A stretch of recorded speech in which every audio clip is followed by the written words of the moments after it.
Հարգելի գործընկերներ, ընդհանրապես կարող է տպավորություն ստեղծվել, որ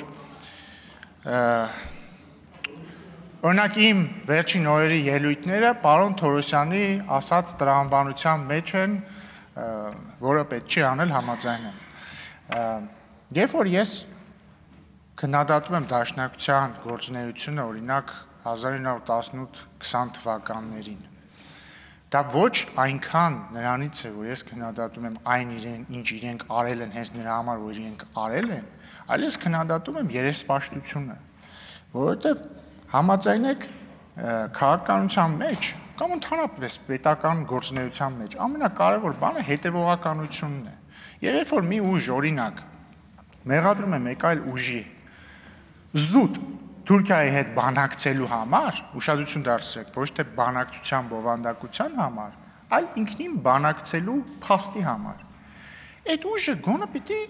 երեսպաշտ չլինի, էլի, այսինքն ինքը եթե այդ նույնը արել է, ինքը այդ իրավունքից զրկվում է։ Օրինակ ես համարում եմ, որ մի օր երբ որ քաղաքացիական պայմանագիրը իշխանություն չլինի, եւ ասենք հաջորդ իշխանությունը կամ հաջորդ իշխանությունը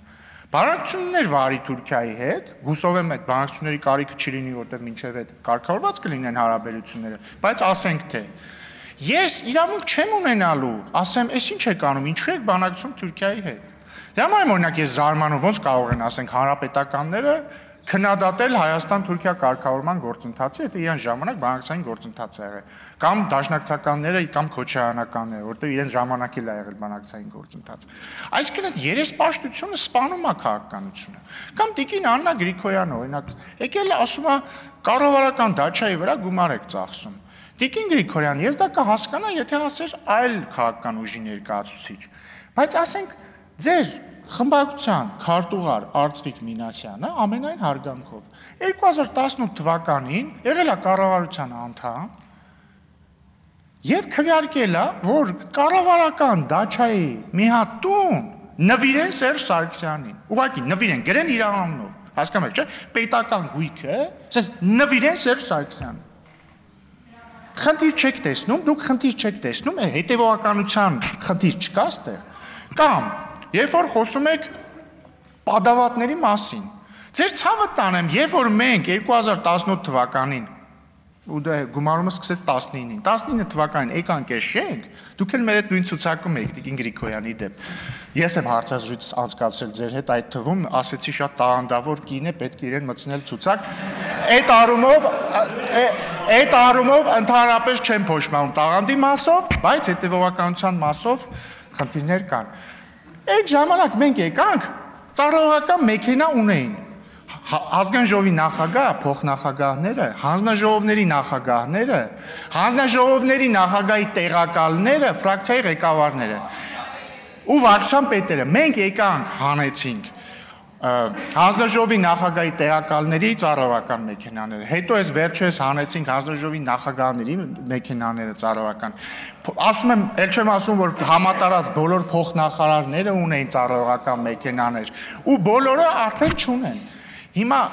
ախր պետք է էլի այդ հետևողականություն ունենալ, իսկ ձեր իշխանության ժամանակ, մյուսների իշխանության ժամանակ հանրապետականների, տես չէր,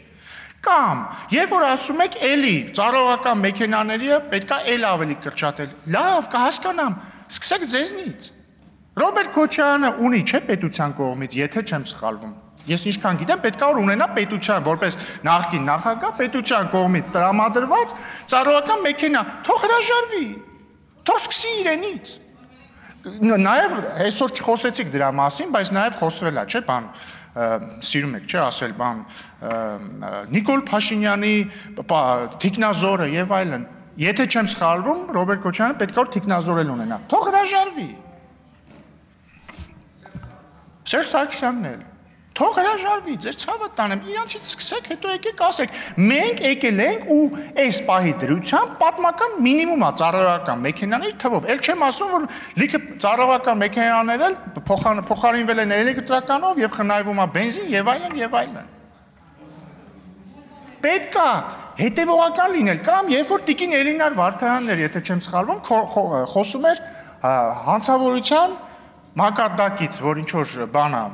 բարձացել է մակարդակը, Սիրելի գործընկերներ, փաստա չէ, որ Ռոբերտ Քոչյանի թիկնազորը մարդ է սպանել։ Փաստա թե չէ։ Փաստա չէ, որ մեկը իդեպ երեք ասեցի Զուքարյանի հետ կապված բան ասեցի, մեր սիրելի դաշնակցական գործընկերները վիրավորվեցին։ Պետք չի վիրավորել, ես ոչ մի միտում չեմ ունեցել վիրավորելու որևէ դաշնակցականի։ Բայց դաշնակցությունը պետք է վիրավորվեր Ռոբերտ Քոչյանից, որի թիկնազորը Զուքարյանում դաշնակցականի է սպանել ինչի համար, որ ասել է պրիվետ Ռոբ։ Մի հատ ձեզ պատկերացրեք, էլի վաղը լսեք էլի։ Լրեք էլի, հարգելի գործընկերներ, մի էլի, դուք իրոք, պարոն Պարսիլյան, մի ընդհատեք ինձ, մի խանգարեք ինձ, փաստա չէ, ասենք դուք իրոք էլի, դուք ձեր մեջ մտածեք, հիմա այսօր տես բանելներ ինչ կանեիք, ու իրոք դա խայտարակությունա չէ, դրա համար պետք է մի քիչ հետևողականություն ունենալ, ընդամենը հետևողականություն, ես դեմ չեմ քննադատեք ինչ-որ տերին մեկ, բայց մի ասեք բաներ, որից հարյուրապատիկ ավելն եք դուք արել։ Կամ տիկին Քրիստինե Վարդանյանը ասում է, ձեր վարչությունում նստեցիք, որոշեցիք Հայաստանի սահմանը որն է։ Մի կողմ դնենք, որ տիկին Վարդանյանի ասածը բան չի, ինչ ասեմ, իրավական մի քիչ անագիտությունն է, ներողություն այդ բառի համար, բայց դուք լեգիտիմացրել եք այդ բառը։ Հարգելի գործընկերներ, ձեր կողքին նստած են մարդիկ, որոնք պատգամավոր լինելով քվեարկել են վարչատարածքային բաժանման մասին օրենքին, որտեղ ասում է, օրինակ, այս կետից հետո Ադրբեջանում է։ Չեք զգում ստեղ ինչ-որ տրամաբանական խզվածք ձեր ասածների մեջ։ Չեք զգում։ Կամ երբ որ օրինակ մեր սիրելի Գառնիկը, ես հիշում եմ, մի տարի առաջ ստեղ նստած ասում էր, դուք ոսկեպարի եկեղեցին տալիս եք Ադրբեջանին։ Չի ուզում գա մի օր ստեղից ելույթ ունենա, ասի կներեք սխալվել են։ Չի ուզում։ Եվ վերջինը, որ տիկին Վարդան ասում եք, ինչ ասեցիք, ասեք կոմունիստներն էին, չէ կոմունիստների մասին բան ասեցիք, որ հա, մեզ քննադատեն կոմունիստները։ Հա, բայց ձեր համար ինչ խնդիր է որ ձեզ քննադատել։ Ներեք ձեզ քննադատել են, այսօր իրանց դարձնում եք քաղաքապետ։ Ու ամենը մի հատ էլ է աբսուրդ, ես վերջերս հասկացել։ Դուք հասկանում եք, նայեք իրար ինչքան բան է կապել։ Ուրեմն մաֆիան, այսինքն բոլորս գիտենք, չէ՞ որ Գյումրիում կային երկու կլաններ, այնտեղ բան իրար կրակում էին, մեկը մյուսին խավորին էր սպանում եւ այլն, sense մի պատմություն։ Դրան զուգահեռ դրանից մեկը դառնում է կոմունիստ, մյուսը հանրապետականի մեծ հանրապետական պատիվ ունեցող, ու այս ամեն ինչը մի ընդդիմադիր arczepiskopos-ի խավորությամբ բերվում ասես մի կետի, երբ որ աղոթքով կոմունիստը ընտրվում է քաղաքապետ, այն խմբակցության ձայներով, որի հետ ինքը ունեցել է Մոնտեկիների եւ Կապուլետների մասշտաբի մի պատմություն։ Էսա ձեր եւ ձեր գործընկեր հանրապետականների ամբողջ քաղաքականության արգասիքը, ու դուք ամեն օր այդտենց գալով ազգային պետականամետություն ասելով, էսա ձեր պատկերը, այսքան բան։ Դուք հետևողականություն ցուցաբերել եք միայն մի հարցում, որը չի փոխվել 1918 թվականից ասած։ 1918 թվականին դուք, այո, ճիշտ ասում տիկին Ջուլհակյանը, նույնիսկ չեք հայտարարել անկախություն, ասել եք, որ հայաբնակ գավառներում իշխանություն եք ձևավորում, 2 տարի մանդատ եք փնտրել, իդեպս էլ է, էլի փաստ, 18 թվին Հայաստանը 600 տարի անց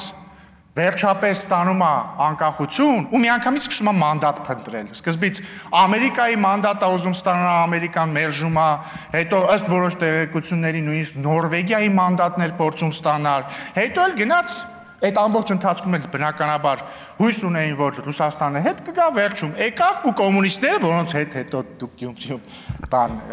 իշխանություն ձևավորեցիք, վերացրեցին Հայաստանի անկախությունը։ Եկավ 1988-89-90-ական թվականներ, էլի դաշնակցությունը կարծում էր, որ անկախություն պետք չի հիմա։ Իդեպ, եթե չեմ սխալվում, այն հանրահայտ արտահայտությունը դեմը լալով կողմ լալ։ Եթե չեմ սխալվում, այդ արտահայտությունը գալիս է 90-ականների սկզբից ու հենց անկախության կոնտեքստում, որ ասվել է, որ կողմ ենք, բայց դեմ որովհետև։ Այս ամեն ինչը չի փոխվում, ու այս ամեն ինչի կուլմինացիան 004 շրջաբերականն էր, բայց Ես ուղղակի ուզում եմ ասել, ես գիտեմ, որ այս վերջերս դաշնակցությունը ունեցել է ոնց է ձեր մտակոշում, ժողով, համաժողով, որում բյուրոյի ներկայացուցիչ է ընտրվել Արմեն Ռուստամյանը, որին իդեպ շնորհավորում եմ անկեղծ, ես իրան շատ լավ վերաբերում եւ ուրախ եմ վերջապես Հայաստանից է բյուրոյի ներկայացուցիչը։ Ես գիտեմ նաեւ, որ